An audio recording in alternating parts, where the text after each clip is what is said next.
ओम सप्रमे नमस्ते। गीता जयंती प्रतिवर्ष मार्गशीर मास शुक्ल पक्ष त्रयोदशी दिन गीता जयंती हुए। यही वर्ष 3/12/2025 बुधवार दिन यही गीता जयंती अनुष्ठित होउछि देव मंडप ठारे। देव मंडप प्रहलाद नगर चतुर्थ गली त्रिपाठी नगर अनुष्ठित से त्रिपाठी नगर देव मंडप होइछि। से देव मंडप रे ए वर्ष गीता यज्ञ आयोजन करा जाय।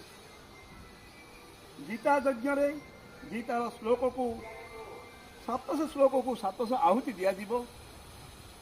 108 जन दंपति बसी गीतार घृत यज्ञ को आरंभ करी अर्चन यज्ञ में सन्निवेशित हेबे। यही यज्ञ प्रातः 7 घंटा आरंभ हब। एते अन्न यज्ञ, घृत यज्ञ, ज्ञान यज्ञ, प्रबोधन यज्ञ एपरी बहु बहु यज्ञर सन्निवेश कर आबाल वृद्ध वनिता समस्ते यही यज्ञ उपस्थित रुहतु, विभु कृपा लाभ करंतु।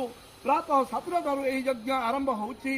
एणु यही अंचलवासी सेमानकर बंधु बांधव ज्ञाति मान समस्त आह्वान करंतु यही कार्य को साफल्य मंडित करवा एवं एटा को चरितार्थ करवा, विभु कृपा लाभ करवा होछि हमर परम धर्म।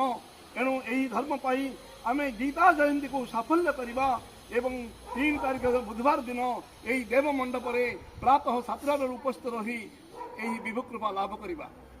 जय हिंद।